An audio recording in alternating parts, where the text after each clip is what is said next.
Le he puesto por título el mensaje: luchando por el nombre de Jesús.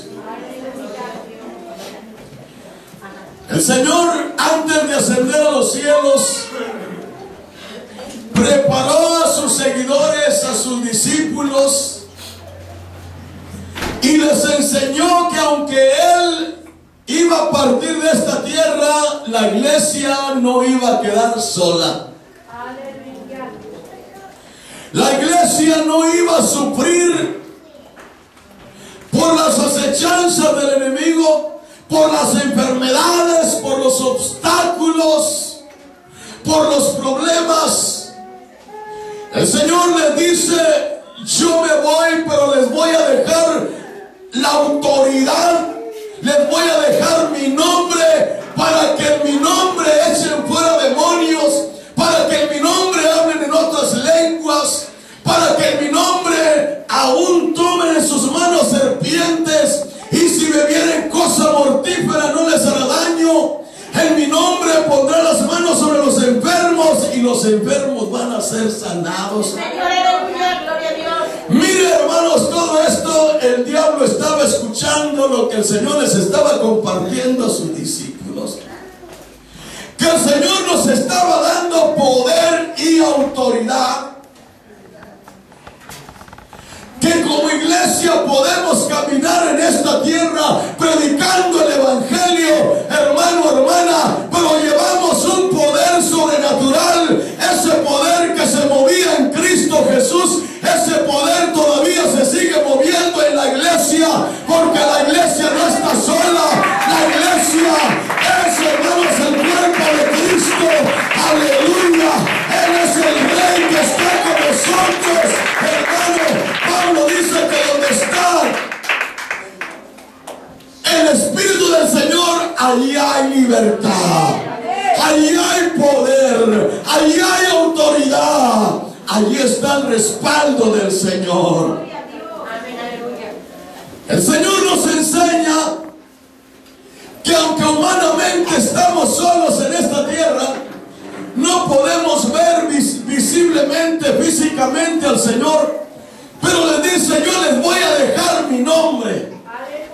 En mi nombre hay autoridad, en mi nombre hay poder para que se sujeten los demonios, para que se sujeten las enfermedades. Aleluya.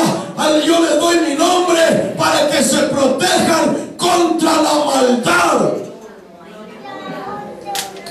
Oh, los discípulos allá estaban, hermanos, siendo equipados, recibiendo las palabras del Señor, comiéndoselas, aunque el adversario allí estaba también, hermanos, enfurecido, porque no iba a poder libremente hacerle la guerra a los discípulos, porque los discípulos, hermanos, habían recibido una promesa, y esa promesa era de autoridad y de poder que el Señor les había delegado a través de su nombre. Amén, gloria a Dios, aleluya. Y déjame decirle que desde este instante, desde este momento que el Señor les comparte esta escritura, Satanás se propuso atacar con todas sus fuerzas a la iglesia, a los discípulos, hermanos, que el Señor les había encomendado una tarea para hacerle la vida cansada,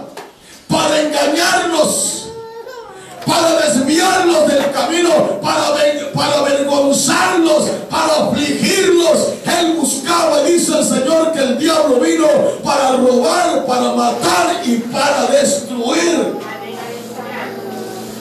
Pero déjame decirle, los discípulos pudieron, hermanos, contar victoria, porque aunque Él buscaba destruirlos, matarlos, encarcelarlos, los discípulos supieron, hermanos, usar este nombre que es sobre todo nombre.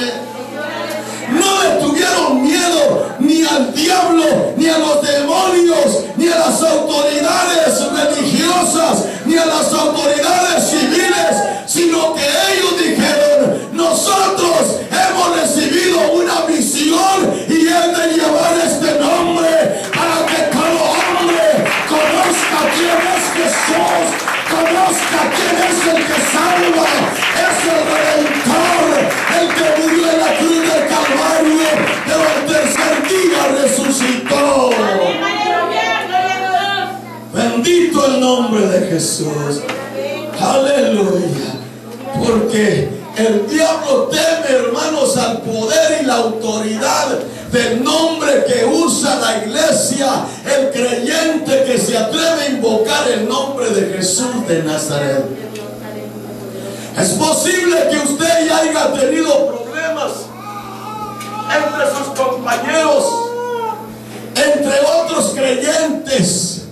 Es posible que usted ya haya sido despreciado por otros creyentes religiosos, por otras personas con diferentes doctrinas.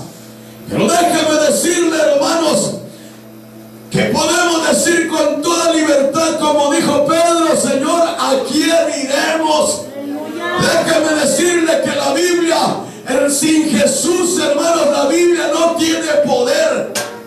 La Biblia sin Jesús, en la Biblia no hay salvación sin Jesús. Jesús es el autor de la vida. Él dijo: yo soy la resurrección y la vida. Aleluya. Y el que cree en mí, aunque esté muerto, vivirá. Gracias, Señor. Oh, y los discípulos, hermanos, se enfrentaron luego. Vamos a ver capítulo 3 de los Hechos. Aleluya. Capítulo 3 de los Hechos. Jesús, aleluya. Gracias, Señor. Gloria a Dios, aleluya. Del verso 1 al verso 8. Es que los discípulos aprendieron, hermanos, tomaron en serio la palabra de Dios. A ellos no les importó a quién le gustaba y a quién no le gustaba oír el nombre de Jesús.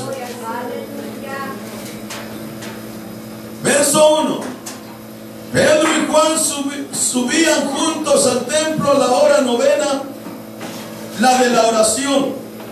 Y era traído un hombre cojo de nacimiento, a quien ponían cada día a la puerta del templo, que se llama La Hermosa, para que pidiese limosna de los que entraban en el templo.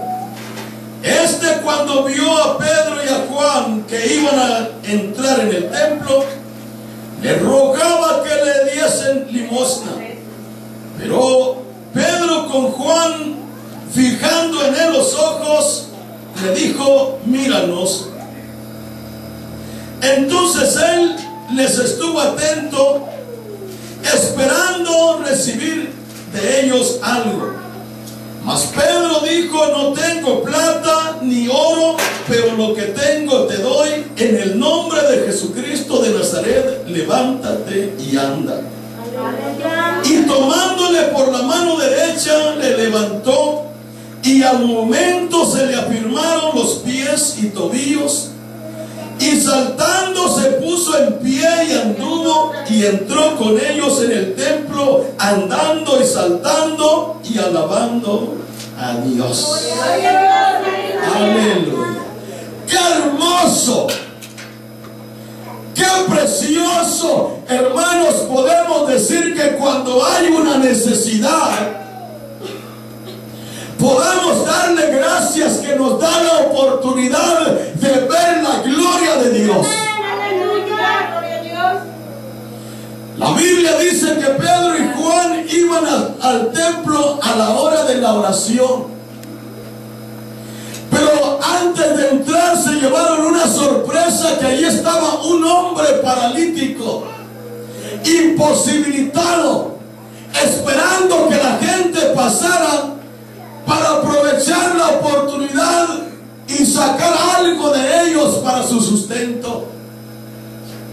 Pero al pasar estos dos hombres, este hombre esperaba también que, como los demás, sacaran algo de su bolsillo para compartir